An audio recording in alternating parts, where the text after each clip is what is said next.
Assalamu alaikum students. Hoping you are fine. Today this lecture will cover three topics of your syllabus: inflation, deflation and stagflation. आप inflation और deflation के बारे में तो बहुत अच्छी तरह जानते ही हैं. However, stagflation आपके लिए यकीनन एक नया टॉपिक है. First of all, we will discuss inflation. Inflation is defined as a general increase in the prices of goods and services across the economy, or in other words, a general decrease in the value of money. As inflation occurs, individuals can purchase fewer goods and services with the same amount of money. जिस तरह हमने पिछले lecture में भी देखा था कि inflation यानी इंक्रीज इन प्राइसेस और वैल्यू ऑफ मनी, इनका आपस में नेगेटिव रिलेशनशिप है. जाहिर है जब प्राइसेस ज्यादा हो जाए, इन्फ्लेशन ज्यादा हो जाए, तो इसका मतलब है हम रुपी अपनी मनी के एक यूनिट से पहले की निस्बत कम मिकदार में गुड्स एंड सर्विसेज खरीद सकते हैं, गोया उसकी वैल्यू कम हो जाती है. तो जो प्राइसेस में जनरल इंक्रीज है यही इन्फ्लेशन है. और अगर इन्फ्लेशन ज्यादा हो जाए तो एक मखसूस अमाउंट से हम पहले की निस्बत कम मिकदार में गुड्स एंड सर्विसेज जो है वो परचेज कर सकते हैं. मुख्तलिफ इकोनॉमिस्ट ने इन्फ्लेशन को जो है वो अपने अपने पॉइंट ऑफ व्यू से जो है वो बयान किया, जैसे कि प्रोफेसर ए.पी. लर्नर. अफराती ज़र ऐसी हालत का नाम है जबकि अशिया खिदमात की तलब उनकी रसद की निस्बत ज्यादा हो चुकी हो, यानी गुड्स एंड सर्विसेज की डिमांड ज्यादा हो जबकि उनकी सप्लाई कम हो.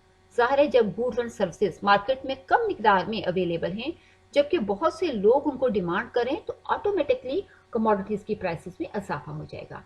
इन the same way, according to professor Crowther, अफराती ज़र एक ऐसी हालत का नाम है जिसमें ज़र की कदर गिर रही होती है, यानी कीमतें चढ़ रही होती हैं. गोया वैल्यू ऑफ मनी का कम होना ही दर हकीकत अफराती ज़र है, यानी कि इन्फ्लेशन है. Inflation is a decrease in the value of money. Value of money कम हो रही है. वैल्यू ऑफ मनी हम जानते हैं it is the purchasing power of money. क्योंकि प्राइसेस ज्यादा हो रही हैं, मनी की जो परचेसिंग पावर है वो कम होती जा रही है. अब आप मनी के एक यूनिट से पहले की निस्बत कम गुड्स एंड सर्विसेज परचेज कर सकते हैं. चाहे प्रोफेसर क्राउथर ने इसको किस पॉइंट ऑफ व्यू से बयान किया कि there is a decrease in the value of money. जर की कदर ही कम हो रही है. According to professor Hansen, when there is a trend of increase in the prices as compared to increase in the production of the goods and services, then it is known as the inflation. जब अशिया खिदमात की पैदावार की निस्बत कीमतों में इजाफे का यानी बढ़ने का रुझान पाया जाए तो इसे अफराती ज़र यानी इन्फ्लेशन कहते हैं. अकॉर्डिंग टू प्रोफेसर एक्ले, गार्डनर एक्ले, जब अशिया की कीमतों का मयार मुसलसल तेजी से ज्यादा हो रहा हो तो इसे अफराती ज़र कहते हैं. If the prices level is increased, then it is known as the inflation. And there is a general definition about the inflation: too much money chasing too few goods. जब बहुत सारा ज़र बहुत थोड़ी चीजों का पीछा करता है तो इसे इन्फ्लेशन कहते हैं. गोया जब बहुत सारे ज़र की मदद से थोड़ी सी चीजें खरीदना चाहें तो ऑटोमेटिकली प्राइसेस जो हैं वो इंक्रीज कर जाती हैं. ये डिफरेंट इकोनॉमिक्स की डेफिनेशंस हैं. Now here we will discuss the different types and effects of inflation. First of all the different types of inflation. Ex ante inflation और एक्स पोस्ट इन्फ्लेशन, ये दोनों मिलकर इन्फ्लेशन का एक सेट है. X ante inflation से मुराद है कि एक्सपेक्टेड इन्फ्लेशन यानी मुतवक्को अफराती ज़र, जबकि एक्स पोस्ट इन्फ्लेशन से मुराद है कि जो दर हकीकत वाक़या हो चुका हो यानी हकीकी अफराती ज़र. मुतवक्को अफराती ज़र एक्स एंटी इन्फ्लेशन और हकीकी अफराती ज़र ex post inflation. Ex ante inflation या मुतवक्को अफराती ज़र ऐसा अफराती ज़र जो कि दर हकीकत अभी वकू पजीर ना हुआ हो, लेकिन हालात ऐसे हों, मुआशरत के हालात उस नहज पर ढल चुके हों कि उम्मीद हो कि अब इकोनॉमी में इन्फ्लेशन हो जाएगी. जैसे किसी भी वजह से, जैसे कि तूफान बादोबारा की वजह से, कुछ मुख्तलिफ किस्म की कुदरती आफात की वजह से ज़री प्रोडक्शन जो है ज़राअत की पैदावार बहुत कम हुई हो, फसलें बहुत ज़्यादा मुतासिर हुई हों, या जो है वो मजदूरों की स्ट्राइक की वजह से इंडस्ट्रियल प्रोडक्शन बहुत कम हो, तो अब हमें वाज़ेह तौर पे दिखाई दे रहा है कि इस साल जो है वो प्रोडक्शन लेवल बहुत कम है। गोया गुड्स एंड सर्विसेज की सप्लाई कम होगी, डिमांड तो ज़ाहिर है उतनी ही होगी। तो उम्मीद जो नज़र आ रही है, तवक्को क्या है कि प्राइसेस जो हैं वो ज़्यादा हो जाएंगी, या हुकूमत ने जो है वो बहुत ज़्यादा डेफिसिट फाइनेंसिंग कर ली हो, बहुत ज़्यादा नोट जो है वो जारी कर लिए हों, गुड्स एंड सर्विसेज तो उतनी ही होंगी। तो नतीजतन ये वो सूरत हाल है कि अब अगरचे अभी इन्फ्लेशन हुई तो नहीं है, लेकिन हमें हालात ऐसे दिखाई दे रहे हैं, सप्लाई तलब की निस्बत कम हो चुकी है, या हुकूमत ने बहुत ज़्यादा नोट जो है वो पब्लिश कर लिए हैं। तो उम्मीद है कि आने वाले दिनों में ये दिखाई दे रहा होता है कि इन्फ्लेशन हो जाएगी। इस किस्म की इन्फ्लेशन एक्स एंटी इन्फ्लेशन कहलाती है, जबकि एक्स पोस्ट इन्फ्लेशन जो है वो हकीकी अफरात-ए-ज़र की वो किस्म है कि जब वाकई कमोडिटीज में जो है हकीकी सूरत हाल में अशिया की तलब की निस्बत उनकी रसद जो है वो बहुत कम हो, और जो है वो तलब बहुत ज़्यादा हो, नतीजतन कीमतों में इजाफा हो चुका हो। यानी जब कीमतों में वाकई इजाफा हो चुका हो, प्राइसेस बढ़ चुकी हों, तो ये कहलाती है एक्स पोस्ट इन्फ्लेशन। इन्फ्लेशन की टाइप्स का जो दूसरा सेट है, it is known as cost push inflation and demand pull inflation. यानी कॉस्ट पुश इन्फ्लेशन मसारफ के दबाव का अफरात सर, और डिमांड पुल इन्फ्लेशन तलब के दबाव का अफरात सर।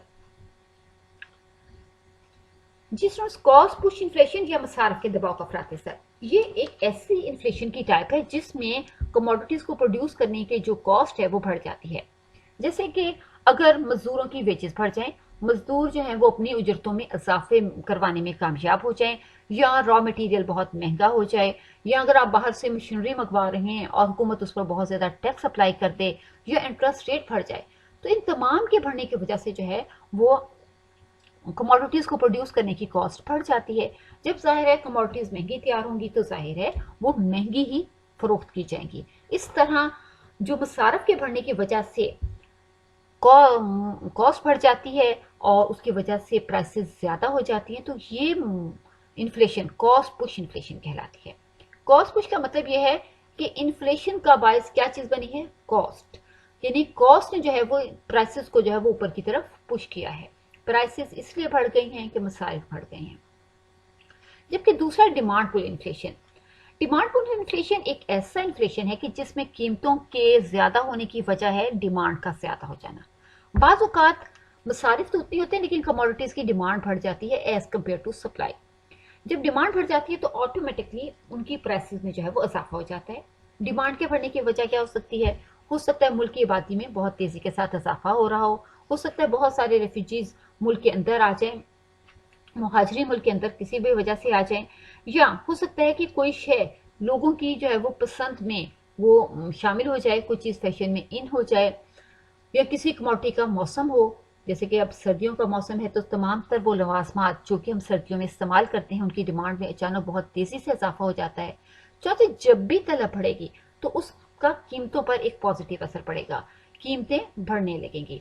चौथी, ऐसी इन्फ्लेशन जो कि तलब के बढ़ने की वजह से होती है कि डिमांड पुल इन्फ्लेशन कहलाती है, क्योंकि प्राइसेस को जो है वो डिमांड ऊपर की तरफ पुल कर देती है। फिर इंक्रीज एक जो इसमें एक सेट है इन्फ्लेशन की टाइप में, यह है creeping inflation and galloping inflation.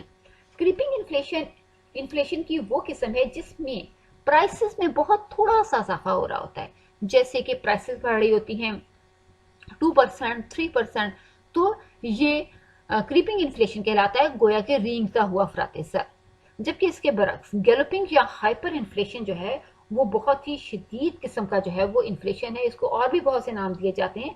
Galloping जैसे कि आपको नाम से जाहिर है कि बहुत ही शदीद किस्म का, ये गैलोपिंग बहुत ही तेज रफ्तार, और उसको बाज़ रन अवे इन्फ्लेशन भी कहते हैं, यानी एक ऐसा अफरात ज़र जो कि बेकाबू हो चुका हो। इसमें तो आप ये देखिए कि हर आने वाले जो है अगले महीनों में प्राइसेस जो हैं वो डबल ट्रिपल होती चली जाती हैं। जैसे कि ब्राज़ील में हमने इसको देखा, जैसे कि जर्मनी का दूसरी जंग अज़ीम में था कि इतना ज़्यादा जो है वो इन्फ्लेशन था, क्योंकि इसमें बड़ी एक अच्छी सी जो एक उनकी स्टेटमेंट जो है वो एक जर्मन सिटीजन की तरफ से आई थी। उसने कहा था कि जंग से पहले जो है वो ये सूरत हाल थी कि हम जो है मार्क जो कि जर्मनी की करेंसी है, कि वो हम पॉकेट्स में डालकर लेके जाते थे और कमोडिटीज यानी गुड्स खरीद कर जो है वो बोरियों में भर कर ले आते थे। लेकिन अब जो है इस कदर इन्फ्लेशन हो चुकी है, जर्मन गवर्नमेंट ने इस कदर जो है वो मार्क पब्लिश किए, इस कदर इशू किए कि वो कहते हैं कि अब हम जो है वो मार्क यानी अपनी करेंसी जो है वो बोरियों में भर के लेके जाते हैं और कोई शेयर खरीद कर अपनी पॉकेट में डालकर ले आते हैं। इस कदर जो है वो इन्फ्लेशन हुई। तो ये जो है ये हाइपर इन्फ्लेशन कहलाती है, गैलोपिंग इन्फ्लेशन। और इस वक्त जो है वो दर हकीकत इकोनॉमी जो वो मनी है, वो करेंसी है, वो दर हकीकत बिल्कुल खत्म होने जा रही होती है। तो ये क्रीपिंग इन्फ्लेशन जबकि जस्ट 2 से 3% इजाफा हो रहा। तो बच्चों क्या ये जो क्रीपिंग इन्फ्लेशन है, क्या ये इकोनॉमी के लिए अच्छी है? इकोनॉमिस्ट का ख्याल है कि जो क्रीपिंग इन्फ्लेशन है वो इकोनॉमी के लिए एक पॉजिटिव साइन है, क्योंकि अगर इकोनॉमी में थोड़ी बहुत इन्फ्लेशन होती रहे जैसे 2% या 3%, तो ये इकोनॉमी की में जो इन्वेस्टमेंट है उसके लिए पॉजिटिव इंसेंटिव का बायस बनती है। प्राइसेस बढ़ रही होती है तो इसका मतलब है प्रॉफिट का एलिमेंट बढ़ रहा होता है, लोग ज्यादा मिकदार में इन्वेस्टमेंट करते हैं, बढ़ती हुई इन्वेस्टमेंट इन एम्प्लॉयमेंट को ज्यादा करती है, इनकम लेवल जो है वो पहले की निस्बत ज्यादा हो जाता है। जबकि इसके बरक्स अगर हम डिफ्लेशन देखें, डिफ्लेशन जो है वो इकोनॉमी को ज्यादा नुकसान देती है, क्योंकि वो इन्वेस्टमेंट के लिए डिसइंसेंटिव क्रिएट करती है, कम होती है इन्वेस्टमेंट, इकोनॉमी को तेजी से नीचे ले आती है। जबकि क्रीपिंग इन्फ्लेशन एक थोड़ा सा अफरातज़र में होते रहना इजाफा जो है वो इकोनॉमी के लिए जो है वो एक पॉजिटिव साइन ही होता है, क्योंकि ये इन्वेस्टमेंट में इजाफे का बायस है। जी स्टूडेंट्स, इन्फ्लेशन जो है वो क्यों हो जाती है? जिस जैसे पिछली स्लाइड्स में हमने जो है वो इसके असरात भी देखने थे कि अफराती ज़र जो है वो उसके क्या असरात जो है वो इकोनॉमी पर होते हैं।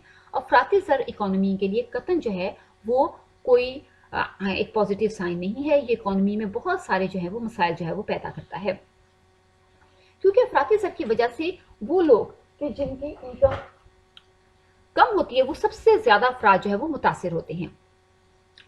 फिक्स्ड इनकम वाले, ऐसे लोग जो कि डेली वेजर्स होते हैं, फिर इसके अलावा कंज्यूमर्स, ये सब के सब लोग जो हैं वो बहुत ज़्यादा मुतासिर होते हैं। स्पेशली हमारा मुतवसत तबका बहुत मुतासिर होता है, जबकि प्रोड्यूसर जो हैं वो बहुत हद तक फ़ायदे में रहते हैं। प्रोड्यूसर आमतौर पर पहले ही जो है वो किसी भी इकोनॉमी की रिच कम्युनिटी से बिलोंग करते हैं और उनको ज़्यादा फ़ायदा हासिल होता है, जबकि फिक्स्ड इनकम वाले लोग जो हैं वो नुकसान में रहते हैं।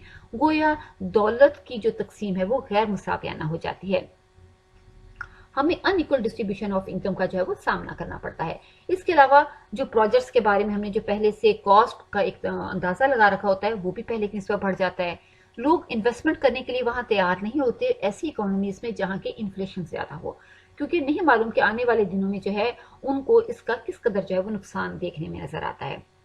फिर ये भी नज़र आया कि यहाँ जो है वो बहुत सी जो है वो अखलाकी इक़दार भी पामाल होती हैं, जैसे कि चोर बाजारी, ज़ख़ीरा अंदोज़ी, स्मगलिंग, ये बड़ी आम चीज़ें जो है वो दिखाई देती हैं। जिस ये तो थे कुछ इसके इफेक्ट्स। अब हम देखते हैं कि इन्फ्लेशन क्यों पैदा हो जाती है, क्या रीजंस हैं जो पीछे काउंट होती हैं। The first one, increase in the demands of goods and services. ये तकरीबन हमने पीछे इसकी टाइप्स में काफ़ी हद तक ये डिस्कस कर लिए, हम इनको जस्ट एक नज़र जो है वो देख लेते हैं। अगर गुड्स एंड सर्विसेज की डिमांड में इजाफा हो जाए, यानी तलब में इजाफा हो जाए, तो इसकी वजह से भी इन्फ्लेशन जो है वो बढ़ जाती है। तलब में इजाफा कीमतों में इजाफे का बायस बनता है। इसी तरह अगर गुड्स एंड सर्विसेज की जो है वो सप्लाई में कमी हो जाए तो कम होती हुई सप्लाई भी जो है वो कीमतों को कम कर देती है। प्रोडक्शन में इजाफा भी इन्फ्लेशन का बायस बनता है, ये भी हमने पीछे देखा। Increase in the quantity of money, इसके बारे में हमने पीछे एक टॉपिक भी पूरा पढ़ाया था लास्ट लेक्चर में। बहरहाल क्वांटिटी ऑफ मनी अगर इंक्रीज कर जाती है तो प्राइसेस बढ़ जाएंगी, because in this case too much money chasing too few goods, बहुत सारा जर बहुत थोड़ी चीजों के पीछे कर रहा होता है। डेफिसिट फाइनेंसिंग, खसारे की सरमायाकारी, अगर हुकूमत जो है वो बगैर गारंटी के बहुत सारे नोट छाप ले तो जाहिर है इसका नतीजा फौरन कीमतों पर पड़ेगा और कीमतें जो है वो बढ़ना शुरू हो जाएंगी। इसी तरह जो है हम इसमें देखते हैं कि बहुत सारी जो है वो सोशल इवल्स जो है वो इवल्स भी पैदा होती हैं। सोशल इवल्स की वजह से भी जो है वो इन्फ्लेशन हो जाती है। सोशल इवल्स में जो है इससे है कि देखते हैं कि जब लोग जो है वो बहुत सारे अपने ज़ाती मकासद के लिए जो है जो हमारे कलेक्टिव पर्पसेस होते हैं उसको जो है वो कुर्बान कर देते हैं। जैसे मुल्क में जितनी भी गुड्स एंड सर्विसेज प्रोड्यूस होती हैं उसको जो है लीगली मार्केट में लेकर नहीं आते, बल्कि चोर बाजारी कर लेते हैं, ब्लैक मार्केटिंग कर लेते हैं, गोया प्राइसेस को बढ़ाने के लिए चीज़ को अपने पास छुपा कर रख लेते हैं। इसको हम कहते हैं कि ये चोर बाजारी है, यानी मार्केट में गुड्स की सप्लाई नहीं देते और अपने पास इलीगली जो है उसको स्टोर कर लेते हैं। और चूंकि मार्केट में कमोडिटीज की सप्लाई कम हो जाती है, प्राइसेस बढ़ना शुरू हो जाते हैं, या चोर रस्तों से इसको जो है वो मुल्क की सरहदों से बाहर भेज देते हैं, गोया की स्मगलिंग करते हैं। और स्मगल कमोडिटीज की वजह से भी जो है मुल्क के अंदर जो है वो गुड्स एंड सर्विसेज की जो है वो कमी हो जाती है। नतीजतन सप्लाई के कम हो जाने की वजह से प्राइसेस जो है वो ज्यादा हो जाती हैं। ये भी वो सारे के सारे फैक्टर्स हैं कि जिसकी वजह से जो है वो इन्फ्लेशन होती है। फिर ओवर पॉपुलेशन है, आबादी के ज्यादा हो जाने की वजह से तलब बढ़ती है। जितनी आबादी बढ़ती है उतनी गुड्स एंड सर्विसेज में इजाफा नहीं होता, सप्लाई की निस्बत तलब बढ़ जाती है और बढ़ती हुई तलब जो है वो इन्फ्लेशन का बायस बनती है। How to control the inflation. Inflation को कंट्रोल करने के लिए हमारे पास 3 जो है वो हमने यहाँ मेजर्स लिए हैं, monetary measures, fiscal measures and the other measures. जिस स्टूडेंट्स ये तकरीबन वही है जो कि हमने पीछे भी स्टडी किए थे। अब हम इसको देख लेते हैं मॉनेटरी मेजर्स क्या हो सकते हैं। Bank rate policy. Bank rate policy के तहत मॉनेटरी मेजर से मुराद जो है वो स्टेट बैंक जो है वो अपनी मॉनेटरी पॉलिसी में बहुत सारे ऐसे जो है वो इकदामात उठाता है कि जिसके जरिए वो इन्फ्लेशन को कंट्रोल कर सके, जिसमें एक है bank rate policy. Bank rate से मुराद हमने पिछले लेक्चर्स में बच्चों इसको देखा ही था। बैंक रेट से मुराद जो है वो रेट है जिस पर सेंट्रल बैंक आम कमर्शियल बैंक्स को जो है वो कर्जा देता है, ये बैंक रेट कहलाती है। जबकि इंटरेस्ट रेट से मुराद है कि वो रेट जिस पर कमर्शियल बैंक जो है वो आम इन्वेस्टर्स को कर्जा देते हैं। जब इन्फ्लेशन हो जाए तो बैंक रेट में कमी की पॉलिसी अप्लाई की जाती है, बैंक रेट में इजाफा कर दिया जाता है। जब बैंक रेट ज्यादा हो जाती है तो कमर्शियल बैंक को स्टेट बैंक से कर्जा जो है वो ज्यादा मिकदार में वो नहीं ले पाते, क्योंकि उनको ज्यादा बैंक रेट पे करना पड़ती है। बैंक रेट और इंटरेस्ट रेट दोनों आपस में स्ट्रांगली कोरिलेटेड होते हैं। बैंक रेट ज्यादा हो जाए तो ऑटोमेटिकली इंटरेस्ट रेट भी ज्यादा हो जाती है। बैंक रेट के ज्यादा हो जाने की वजह से इंटरेस्ट रेट बढ़ती है, आम इन्वेस्टर ज्यादा मिकदार में कर्जा नहीं ले पाते, ज्यादा इन्वेस्टमेंट नहीं कर पाते, और इस तरह जो है वो हम इन्फ्लेशन से जो है वो बाहर आ जाते हैं, क्योंकि इकोनॉमी में जो है वो रुपीस कम मिकदार में जो है वो सर्कुलेट करते हैं। Open market action. Open market action जो है यानी खुले बाजार का अमल, इसके तहत मरकजी बैंक जो है वो इन्फ्लेशन को रोकने के लिए मुख्तलिफ किस्म की गवर्नमेंट सिक्योरिटीज, बॉन्ड्स, शेयर्स, तमस्कात, डिबेंचर्स, इन सबको जो है वो लाकर स्टॉक मार्केट में क्या करना शुरू कर देता है, फरोख्त करना शुरू कर देता है। और जब अवाम इनको इन सब चीजों को जो है वो खरीदते हैं तो इस तरह बहुत सारी मनी जो है, बहुत सारे मॉनेटरी यूनिट जो हैं यानी ज़र, वो अवाम से निकलकर जो है वो बैंक की तरफ जो है वो शिफ्ट हो जाता है। इस तरह मनी की सर्कुलेशन कम हो जाती है, प्राइसेस कम हो जाती हैं और हम इन्फ्लेशन से बाहर आ जाते हैं। फिर एक तरीका जो है वो क्रेडिट रिजर्व रेशियो का भी इख्तियार किया जा सकता है। रिजर्व रेशियो से मुराद जो है रिजर्व रेशियो जो है वो रेशियो है जो कि आमतौर पर स्टेट बैंक जो है वो डिटरमिन करता है। आम कमर्शियल बैंक्स के पास जितना भी डिपॉजिट्स जमा होता है, जितनी भी अमानतें जमा होती हैं, वो उसकी एक खास रेशियो जिसको हम रिजर्व रेशियो कहते हैं, उस रेशियो के बराबर अपने डिपॉजिट्स की अमाउंट स्टेट बैंक के पास जमा करवाते हैं। ये रिजर्व रेशियो कौन तय करता है? ये स्टेट बैंक तय करता है। अगर इकोनॉमी में इन्फ्लेशन हो तो ये रिजर्व रेशियो बढ़ा दी जाती है। रिजर्व रेशियो के ज्यादा हो जाने से बैंकों के पास डिपॉजिट्स कम हो जाता है, वो ज्यादा मिकदार में कर्जा जारी नहीं कर पाते, इकोनॉमी में मनी की सर्कुलेशन कम हो जाती है और इन्फ्लेशन कंट्रोल हो जाती है। Credit rationing. क्रेडिट राशनिंग से यह है कि बैंक जो है वो तमाम बैंकों को जो है वो मजबूर करता है कि वो उनको ज्यादा मिकदार में जो है वो कर्जा जो है वो नहीं दिया जाएगा, क्रेडिट राशनिंग कर दी जाएगी। इसकी वजह से भी बैंकों की कर्जा जारी करने की सलाहियत कम हो जाती है।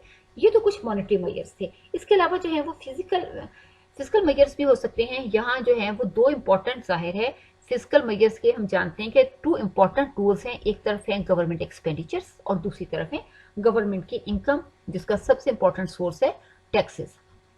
हुकूमत इन्फ्लेशन को कंट्रोल करने के लिए टैक्स रेट को बढ़ा देती है और नए नए टैक्सेस इंट्रोड्यूस करवाती है, और इसके अलावा टैक्स की जो है वो इनिशियल स्लैब को भी बढ़ा देती है। पहले कम लोग टैक्स पे करते थे, अब ज्यादा लोगों को टैक्स पे करना है, टैक्स पे भी ज्यादा मिकदार में करना है और कई डिफरेंट किस्म के टैक्स पे करने हैं।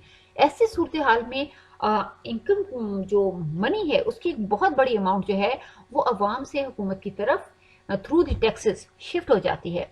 और मनी इकोनॉमी में कम सर्कुलेट करती है, प्राइसेस कम होने लगती हैं और यूं इन्फ्लेशन को कंट्रोल किया जा सकता है। गवर्नमेंट एक्सपेंडिचर्स, हुकूमत जो है वो गवर्नमेंट एक्सपेंडिचर्स जो है वो बहुत कम कर देती है। अपने बहुत से प्रोजेक्ट जो कि उसने पहले शुरू कर रखे होते हैं उसको पोस्टपोन कर देती है, नए प्रोजेक्ट्स पे काम नहीं करती। जब एक्सपेंडिचर्स कम हो जाते हैं तो जाहिर है कि इन्फ्लेशन कम हो जाती है, क्योंकि मनी की सर्कुलेशन कम हो जाती है।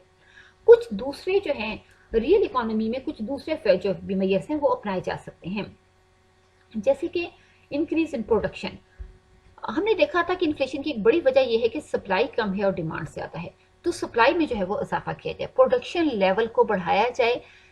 क्योंकि अगर एक तरफ अगर कीमतें ज्यादा हैं, इसका मतलब है कि मनी जो है इकोनॉमी में बहुत ज्यादा सर्कुलेट कर रही है, तो जरूरी है कि रियल सेक्टर को भी बेहतर बनाया जाए, ज्यादा मिकदार में गुड्स एंड सर्विसेज को जो है वो प्रोड्यूस किया जाए। अब चूंकि ज्यादा मनी की मदद से हमें ज्यादा कमोडिटीज खरीदनी है तो ऑटोमेटिकली प्राइसेस जो है वो बैलेंस हो जाएंगी।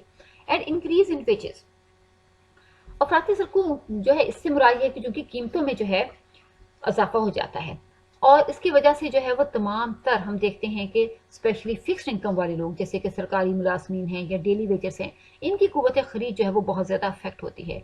चाहे ज़रूरत इस बात की होती है कि जो जैसे सरकारी मुलाजिम हैं, जैसे डेली वेजर्स हैं, फिक्स्ड इनकम वाले लोग हैं, तो इन लोगों की आमदनी में जो है वो इजाफा किया जाए। जब इनकी वेजेस बढ़ा दी जाएंगी तो फिर ये आसानी से जो है वो इन्फ्लेशन के बोझ को बर्दाश्त कर सकेंगे, इकोनॉमी में कोई एजिटेशन वगैरह जो है वो पैदा नहीं होगी। इसके अलावा प्राइस कंट्रोल की पॉलिसी भी अप्लाई की जा सकती है कि बाकायदा हुकूमत जो है तमाम तर स्पेशली जो हमारी बेसिक नीड्स हैं इनकी कीमतों पर जो है वो कंट्रोल करे, यानी बाकायदा जो है एक अथॉरिटी जो है वो कायम की जाए जो कमोडिटीज़ की पूरी मार्केट में कमोडिटीज़ की प्राइस को चेक करे, और फिर हुकूमत ने बुनियादी चीज़ों के जो रेट मुकर्रर किए हैं, क्या कमोडिटीज़ उसी रेट पर जो है वो फरोख्त हो रही हैं या नहीं। और ये भी मुमकिन है कि इन चीज़ों को जो है वो राशन डिपो पर सेल कर दिया जाए या कोई फेयर प्राइसेस शॉप्स बना दी जाएं, यूटिलिटी स्टोर्स बनाए जाएं, ताकि कमोडिटीज़ जो है वो इंतहाई जो है वो माकूल प्राइस पर जो है वो आवाम तक जो है वो पहुंचाई जाएं। इसके अलावा आबादी पर कंट्रोल करके हम अपनी दरामदात को बढ़ाकर और इसके अलावा स्मगलिंग वगैरह को कंट्रोल करके अपने प्रोडक्टिव रिसोर्सेज का बेहतर इस्तेमाल करके ताकि हमारी प्रोडक्शन लेवल जो है वो बढ़ जाए, हम इन सबको जो है वो कर सकते हैं। जी स्टूडेंट्स, ये मैयत थे जिनकी मदद से इन्फ्लेशन को जो है वो कंट्रोल किया जा सकता है। जी बच्चों, इन्फ्लेशन की बिल्कुल उल्ट डिफ्लेशन, डिफ्लेशन या तफरीते ज़र। तफरीते ज़र से क्या मुराद है? In economics deflation is a decrease in the general price level of goods and services. Deflation is negative inflation. When it occurs, the value of currency grows over time. Thus, more goods and services can be purchased for the same amount of money. आप देख रहे हैं कि deflation से मुराद है कि price level में मुसलसल कमी होते चले जाना। इसमें जो है जाहिर है वैल्यू ऑफ मनी तो बढ़ेगी। अब आप मनी के एक यूनिट से जो है वो पहले की निस्बत ज्यादा मिकदार में गुड्स एंड सर्विसेज खरीद सकते हैं क्योंकि प्राइसेस कम हो रही हैं। तो प्राइसेस का कम हो जाना डिफ्लेशन कहलाता है। ये इन्फ्लेशन की बिल्कुल उल्ट है। डिफ्लेशन की इकोनॉमी पर असरात क्या है? बाजार तो यूं दिखाई देता है कि जैसे डिफ्लेशन इन्फ्लेशन की निस्बत कोई अच्छी चीज है, लेकिन ये इकोनॉमी के लिए डिफ्लेशन बहुत ही जो है प्रॉब्लम्स क्रिएट करती है, और अगर इकोनॉमी में डिफ्लेशन बहुत तेजी के साथ हो रही हो तो ये इकोनॉमी को बिल्कुल खत्म करके रख देती है। गोया इकोनॉमी जो है वो सर्दबाजारी का शिकार हो जाती है, डिप्रेशन का शिकार हो जाती है। जब प्राइसेस मुसलसल कम होती चली जाएं, जब डिफ्लेशन होती चली जाए, तो नतीजा क्या होगा कि इकोनॉमी में इन्वेस्टमेंट लेवल कम होने लगेगा। जाहिर है प्रॉफिट का एलिमेंट कम हो रहा है, प्राइसेस कम हो रही हैं, इन्वेस्टर्स की कॉस्ट ही पूरी नहीं हो रही, इन्वेस्टमेंट लेवल कम होगा। कम होती हुई इन्वेस्टमेंट जो है वो एम्प्लॉयमेंट लेवल को कम कर देगी, बेरोजगारी फैलने लगेगी, लोगों को रोजगार नहीं मिलेगा, आमदनियां कम होने लगेंगी। कम होती हुई आमदनी तलब को कम करेगी क्योंकि लोगों की परचेसिंग पावर कम होगी। कम होती हुई तलब मार्केट के जो साइज है उसको महदूद कर देती है।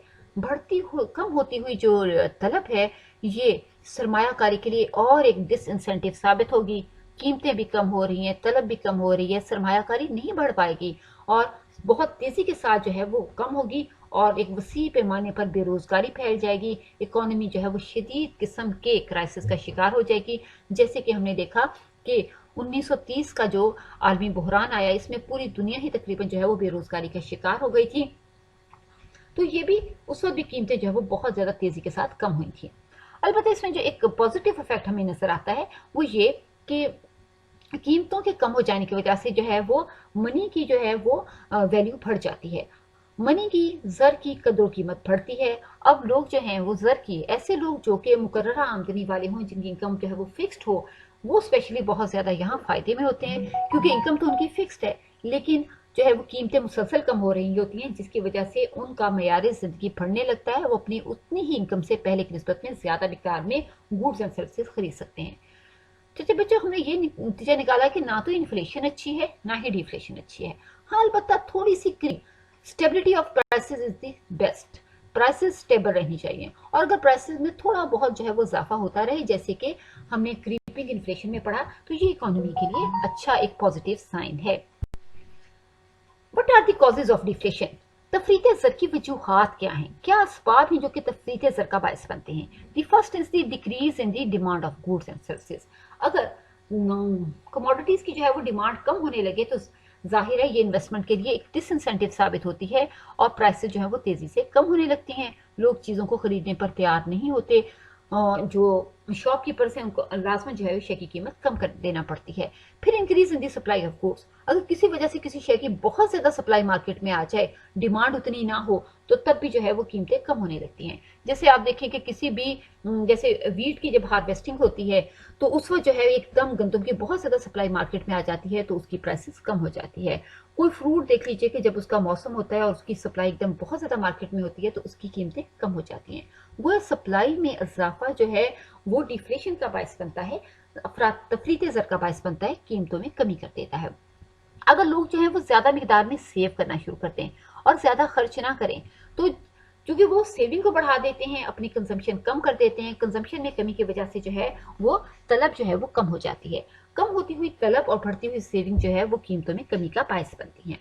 अगर किसी वजह से लोगों की आमदनियां कम होने लगे, कोई ऐसा इकोनॉमिक क्राइसिस जिसकी वजह से आमदनी कम हो जाए, तो नतीजतन लोगों की तलब कम होती है, प्राइसेस कम होने लगती हैं, और इकोनॉमी जो है वो तफरीते ज़र का यानी कि डिफ्लेशन का शिकार हो जाती है। अगर हमारी बरामदात में जो है वो कमी हो जाए, किसी भी वजह से जो है हमारी बरामदात जो हैं वो कम हो जाए, स्टूडेंट्स यहाँ हम इसको बरामदात, ये इम्पोर्ट्स नहीं है, ये दर हकीकत में एक्सपोर्ट्स हैं। अगर जो है वो हमारी बरामदात में जो है वो किसी भी वजह से कमी हो जाए, बैरूनी दुनिया से हमारे ताल्लुकात ख़राब हो जाएं, कमोडिटीज़ को हम बाहर एक्सपोर्ट ना कर सकें और वो हमारी ही इकोनॉमी में, हमारी ही मार्केट में सेल हो, तो ऐसी सूरत हाल में भी इकोनॉमी में जो है गुड्स की सप्लाई जो है वो ज़्यादा हो जाती है, और इकोनॉमी जो है प्राइसेस के बढ़ने की वजह से, प्राइसेस के कम हो जाने की वजह से डिफ्लेशन का शिकार हो जाती है। So how to control the deflation? तफरीते ज़र को कैसे कंट्रोल किया जाए, इसका इलाज कैसे किया जाए? जी, the first one is increase in the government expenditures. सबसे पहले तो हुकूमत को चाहिए कि वो गवर्नमेंट एक्सपेंडिचर्स में इजाफा करे। बहुत से प्रोजेक्ट्स जो कि उसने अभी शुरू नहीं किए या इन्फ्लेशन के दौर में उसने पोस्टपोन कर दिए थे, उस पर काम शुरू कर दिया जाए। कुछ नए जो हैं वो प्रोजेक्ट्स, उन पर जो है फौरन काम शुरू किया जाए। इस तरह हुकूमत जो है वो खुद आगे बढ़कर तरह तरह की इन्वेस्टमेंट शुरू कर देती है। गवर्नमेंट एक्सपेंडिचर्स बढ़ते हैं, लोगों को एम्प्लॉयमेंट यानी रोजगार हासिल होता है, आमदनियां बढ़ती हैं, और हम इस डिफ्लेशन के दौर से बाहर निकलने लगते हैं, क्योंकि बढ़ती हुई आमदनियां, बढ़ती हुई गवर्नमेंट इन्वेस्टमेंट की वजह से इनकम, रोजगार बढ़ेगा, एम्प्लॉयमेंट लेवल बढ़ेगा, इनकम बढ़ेगी। बढ़ती हुई इनकम जो है वो डिमांड में इजाफा करेगी, जो कि प्राइवेट सेक्टर की भी इन्वेस्टमेंट को ज्यादा कर देगा। प्राइसेस बढ़ने लगेंगी और हम जो है वो डिफ्लेशन से बाहर आ जाएंगे। और डिक्रीज इन टैक्सेस, लोगों की परचेजिंग पावर को बढ़ाने के लिए, उनकी डिमांड को बढ़ाने के लिए, क्योंकि हमने देखा था कि डिफ्लेशन की एक बहुत बड़ी वजह जो थी वो डिमांड में कमी थी। तो लोगों की डिमांड या उनकी परचेजिंग पावर को कैसे बढ़ाया जाए, इसके लिए जरूरी है कि टैक्सेस में कमी कर दी जाए। जब टैक्सेस में कमी की जाएगी तो लोगों की आमदनी का एक बड़ा हिस्सा उन्हीं के पास रह जाएगा, और नतीजतन उनकी परचेजिंग पावर बढ़ेगी, वो ज्यादा मिकदार में खर्च करेंगे। तलब के बढ़ने की वजह से कीमतें बढ़ने लगेंगी, इकोनॉमी के लिए एक पॉजिटिव साइन होगा, और हम डिफ्लेशन से बाहर आ जाएंगे।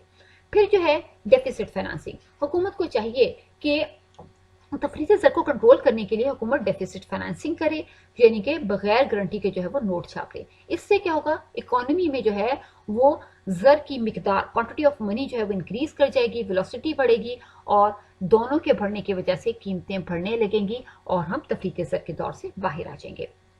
फिर इसके अलावा इंक्रीज इन इम्पोर्ट्स है, इम्पोर्ट्स में जो है वो इजाफा किया जाए। अब हम देखते हैं कि डिफ्लेशन की एक बड़ी वजह ये थी कि जो है इकोनॉमी में जो है वो सप्लाई में जो है डिमांड जो थी वो बहुत ज़्यादा कम थी। तो अच्छी ज़रूरत यह है कि एक्सपोर्ट्स में जो है वो इजाफा किया जाए, इम्पोर्ट्स में एक्सपोर्ट होगा, इम्पोर्ट्स में जो है एक्सपोर्ट्स जो है वो ज़्यादा की जाए। बहुत सारी अगर हमारे मुल्क में चूंकि सप्लाई जो है वो डिमांड की निस्बत जो है वो ज़्यादा है, इसकी वजह से प्राइसेस तेज़ी से कम हो रही हैं, तो क्यों ना इस जो है वो ज़्यादा गुड्स एंड सर्विसेज को बैरूनी दुनिया में एक्सपोर्ट किया जाए। एक तरफ तो हमें ज़र मुबादला हासिल होगा, दूसरे हमारे मुल्क भी जो है वो डिफ्लेशन से बाहर आ जाएगा। और इसके लिए ज़रूरी है कि हम नई मार्केट्स जो हैं वो बैरूनी दुनिया में तलाश करें, ताकि हमारी गुड्स एंड सर्विसेज जो है वो बैरूनी दुनिया में बरामद हो सकें और तफरीक ज़र कम हो सके। इसके अलावा यह है कि अगर हमने कहा था कि सेविंग बहुत ज़्यादा हो रही है, तो सेविंग का बेहतर इस्तेमाल भी जो है वो किया जा सकता है। सेविंग का बेहतर इस्तेमाल, डिफ्लेशन की एक बड़ी वजह यह थी कि कंजम्पशन लेवल कम था और लोगों ने ज़्यादा सेविंग करना शुरू कर दी थी। तो इस सेविंग को जो है वो दफीनों की सूरत में ना रखा जाए, बल्कि इससे जो है वो इन्वेस्टमेंट की जाए। तो जब इन्वेस्टमेंट की जाएगी तो एक तरफ अगर हम सेविंग करें तो दूसरी तरफ बहुत सारी जो है वो गुड्स एंड सर्विसेज जो हैं वो प्रोड्यूस हो रही हैं, जिसकी वजह से लोगों की जो है वो आमदनियों में इजाफा होगा। बढ़ती हुई जो आमदनियां हैं उसकी वजह से तलब बढ़ेगी, प्राइसेस बढ़ेगी और हम डिफ्लेशन से जो है वो बाहर आ जाएंगे। जी स्टूडेंट्स, ये हमारे दो टॉपिक, थर्ड टॉपिक पढ़ने जा रहे हैं, it is the stagflation. Stagflation is the period of rising inflation but fouling output and the rising unemployment. इसमें जो है एक तरफ तो जो है वो हमारी इन्फ्लेशन बढ़ रही होती है और दूसरी तरफ जो है वो अनएम्प्लॉयमेंट भी बढ़ रही होती है। स्टैगफ्लेशन एक ऐसी सूरत हाल है जिसके दो इंपॉर्टेंट कैरेक्टरिस्टिक्स हैं। पहली बात तो ये कि इकोनॉमी में मुसलसल इन्फ्लेशन भी हो रही है और उसके साथ साथ जो है इकोनॉमी में अनएम्प्लॉयमेंट भी बढ़ रही है।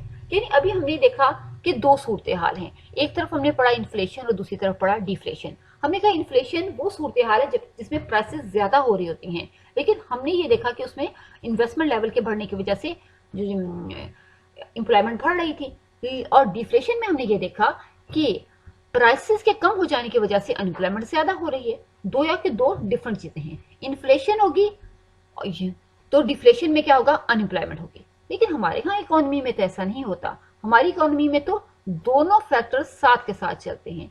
यानी हमारी इकोनॉमी में इन्फ्लेशन के दौर वाली इन्फ्लेशन यानी महंगाई भी हो रही है और दूसरी तरफ जो है वो डिफ्लेशन के दौर की अनएम्प्लॉयमेंट भी है, बेरोजगारी भी है। दोनों फैक्टर्स पाए जाते हैं। तो ये सूरत हाल जब इकोनॉमी में इन्फ्लेशन भी हो और अनएम्प्लॉयमेंट भी हो, ये स्टैगफ्लेशन जो है वो कहलाती है। जबकि हमने इसमें देखा था कि इन्फ्लेशन में जो है वो सिर्फ प्राइसेस ज्यादा होंगी और डिफ्लेशन में अनएम्प्लॉयमेंट होगी। हमारी इकोनॉमी में इन्फ्लेशन भी है, अनएम्प्लॉयमेंट भी है। ये सूरत हाल बच्चों स्टैगफ्लेशन कहलाती है। इसको अफराती जमूद कहते हैं, यानी अफराते जर भी पाया जाता है और डिफ्लेशन वाला जमूद, डिफ्लेशन वाली जो है वो डिप्रेशन जो जमूद की कैफियत भी पाई जाती है। चाची ये जो इकोनॉमी है, हमारी इकोनॉमी जो है वो उसका तेजी के साथ शिकार होती है। फिलिप्स कर्व, ये बच्चों फिलिप्स कर्व जो है वो इन्फ्लेशन और एम्प्लॉयमेंट में ट्रेड ऑफ को शो करता है। इन्फ्लेशन फिलिप्स ये शो करता है कि आपको इन्फ्लेशन और एम्प्लॉयमेंट में ट्रेड ऑफ करना है, यानी चुनाव करना है। या तो इन्फ्लेशन होगी या बेरोजगारी होगी, यानी या तो अफराते जर या बेरोजगारी। अगर हम बेरोजगारी को कम करने की कोशिश करेंगे तो अफराते जर बढ़ जाएगा, अगर हम अफराते जर को कम करने की कोशिश करेंगे तो बेरोजगारी बढ़ जाएगी। ये है फिलिप्स कर्व। इसको हम आगे जो है वो ग्राफ की सूरत में दिखा। जी स्टूडेंट, ये ग्राफ है। इस ग्राफ में ये जो नेगेटिव पोर्शन है ये फिलिप्स कर्व को शो कर रहा है। सो ये जो स्टैगफ्लेशन का टॉपिक है ये आपने कोई बहुत जो एक लॉन्ग क्वेश्चंस के तौर पे तैयार नहीं करना, बल्कि ये आपका जो है वो एक शॉर्ट क्वेश्चन में आ सकता है। इसलिए आपने जो ऊपर मैंने आपको डेफिनेशन पीछे स्लाइड में पढ़ाई है वो आप इसकी तैयार करें और इस ग्राफ को भी तैयार कर लें तो अच्छा है। जी स्टूडेंट, ये है PC1, PC2, PC3, ये बच्चों फ्लिप्स कर्व हैं, ठीक है। और ये शॉर्ट रन 3 फ्लिप्स कर्व हैं और ये एक लॉन्ग रन फ्लिप्स कर्व है। जी स्टूडेंट्स, फ्लिप्स कर्व क्या है? Phillips curve is a trade off between inflation and unemployment, यानी बेरोजगारी और अफराते जर के दरमियान क्या है, ये एक जो है वो ट्रेड ऑफ है, यानी चुनाव है। चुनाव का मतलब ये है कि अगर आप बेरोजगारी को कम करना चाहते हैं तो अफराते जर ज्यादा हो जाएगा। आप बच्चों ये देखते हैं इनके दरमियान नेगेटिव स्लोप है। अगर आप बेरोजगारी को कम करना चाहें, यहां से लेके यहां तक ये फ्लिप्स कर्व को शो कर रहा है। अगर आप बेरोजगारी को कम करना चाहें तो क्या होगा, अफराते जर ज्यादा हो जाएगा। ये एक नेगेटिवली स्लोप खत है। उसकी वजह यह है कि अगर आप बेरोजगारी को कम करना चाहते हैं तो उसके लिए जो है आपको ज्यादा मिकदार में जो है वो इन्वेस्टमेंट करनी पड़ेगी और जो हुकूमत को बहुत सारी डेफिसिट फाइनेंसिंग करनी पड़ेगी ताकि नए प्रोजेक्ट शुरू किए जा सकें, ताकि बेरोजगारी खत्म हो जाए। और इन सबका इफेक्ट क्या होगा, इन्फ्लेशन ज्यादा हो जाएगी और इन्वेस्टर्स तभी जो है वो इन्वेस्टमेंट करेंगे और बेरोजगारी को खत्म करने की कोशिश करेंगे जबकि कीमतों में कोई इजाफा हो रहा हो। गोया बेरोजगारी को कम करने की वजह करना चाहें तो अफराते ज़र को कबूल करना पड़ता है, और अगर हम अफराते ज़र को कम करने की कोशिश करें तो बेरोजगारी जो है वो बढ़ जाएगी, क्योंकि अफराते ज़र को कंट्रोल करने के लिए जितनी भी पॉलिसीज अप्लाई की जाएंगी ताकि कीमतें कम हो जाएं, तो कम होती हुई कीमतें जो हैं वो इन्वेस्टमेंट को कम कर देती हैं, जो बेरोजगारी को बढ़ाने का बायस बनती हैं। गोया कहते हैं यहाँ एक चुनाव है, या तो बेरोजगारी को एक्सेप्ट कर लें या अफराते ज़र को। अगर बेरोजगारी को बढ़ाएंगे, बेरोजगारी को कम करने की कोशिश करेंगे तो अफराते ज़र बढ़ जाएगा, अफराते ज़र को कम करने की कोशिश करेंगे तो बेरोजगारी बढ़ जाएगी। इस तरह जो है हमें इन दोनों में से कोई एक चीज तो लाजमी करनी ही पड़ेगी, क्योंकि दोनों बहुत बड़े मसाइल हैं। लेकिन आज के दौर में ऐसा नहीं है। आज के दौर में तो हम स्टैगफ्लेशन का शिकार हैं। हमारी इकोनॉमी में बेवक्त वक्त बेरोजगारी भी बढ़ रही है और अफराते ज़र भी बढ़ रहा है। ऐसा नहीं हो रहा कि हम अफराते ज़र के बढ़ने की वजह से हमारे मुल्क में बेरोजगारी कम हो जाए, या तो ये क्या सूरत हाल है, ये जो है ये स्टैगफ्लेशन कहलाती है, जो कि यहाँ जो है वो जाहिर है, ये लॉन्ग रन फ्लिप्स कर्व पे जाहिर है। ये E1 से E3 तक आप देख रहे हैं खत जो है पॉजिटिव हो गया है, जबकि यहाँ जो नेगेटिव था, जो कि फ्लिप्स कर्व को शो कर रहा था कि बेरोजगारी या अफराते ज़र में से कोई एक चुने, एक को बढ़ाएंगे तो दूसरी कम हो जाएगी, दूसरे को बढ़ाएंगे तो पहली कम हो जाएगी। जबकि यहाँ क्या है, यहाँ E1 से E3 तक जो ये हरकत है खत की, ये स्टैगफ्लेशन का हम शिकार हैं। हमारी इकोनॉमी में देखें बेरोजगारी भी ज्यादा हो रही है, इन्फ्लेशन भी ज्यादा हो रही है। हमारी इकोनॉमी में मुसलसल हुकूमत जो है वो अफराते ज़र के जरिए, डेफिसिट फाइनेंसिंग के जरिए या तलब के रसद से ज्यादा हो जाने की वजह से अफराते ज़र भी बढ़ रहा है। लेकिन उसके साथ साथ क्या अफराते ज़र के बढ़ने की वजह से बेरोजगारी कम हो रही है? नो, बेरोजगारी कम नहीं हो रही, बेरोजगारी भी बढ़ रही है। जी बच्चों, ये सूरत हाल जो है वो स्टैगफ्लेशन कहलाती है, अफराती जमूद, और हम इसका जो है वो यहाँ शिकार हो रहे हैं। जी स्टूडेंट, ये 3 टॉपिक्स है जो कि आज हमने इस टॉपिक में